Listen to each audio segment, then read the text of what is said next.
Այս տարվա ամենա էլի սոցիալական ցանցերի եւ ընդդիմության ամենասիրած թեման մեր գյուղմթերքի արտահանումն է։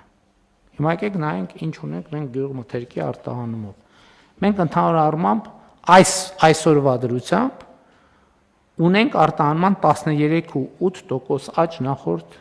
տարվա դրությամբ։ Ընդ որում կոնկրետ ուղղություններով Ծիրանի դեպքում 25.5% աճ, Սալորի դեպքում 61.1% աճ, Դեղցի դեպքում 87.1% աճ, Կեռասի դեպքում 123% աճ,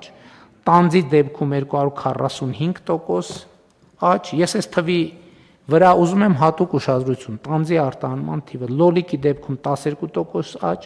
Պղպեղի դեպքում 62% աճ, Կաղամբի դեպքում 843% աճ, Սմբուկի դեպքում 72% աճ, Հատով ծաղիկը 6.4%-ով է արտահանումը աճել, իսկ տոննայով 116%-ով է արտահանվել։ Եվ հիմա տեսեք, ես օրինակ շատ չեմ խորացել թվերի մեջ, բայց տեսնելով Տանձի 245% արտահանման աճը, ես գալիս եմ հետևյալ եզրակացությամբ։ Սովորաբար նախկինում ինձ միշտ զարմացնում էր, ինձ համար անակնկալ էր, երբ որ ես դա առաջի անգամ իմացա,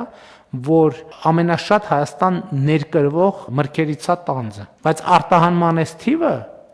եւ այն, որ մենք ոչ մի անգամ չենք լսել արտահանման խնդրի մասին եւ այս թիվը, սա ես 90 եւ ավել տոկոս վստահ եմ, ամբողջ ինտենսիվ այգիներում աճեցված Տանձն է, որը ստանդարտին համապատասխանում է բոլոր առումներով եւ որ ուղղությամբ ուզեն կարող են արտահանել, որովհետեւ արտադրանքը համապատասխանում է բոլոր ստանդարտներին։ Նույնը կարող եմ ասել Կեռասի մասին,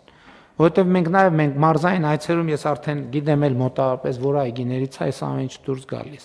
Մենք մեր մարզային այցելությունների ընթացքում այս այգիներից շատերում եւ Կեռասի եւ Տանձի եղել ենք եւ մենք պետքա այս իրավիճակի նկատմամբ մեր վերաբերմունքը նույնպես փոխենք։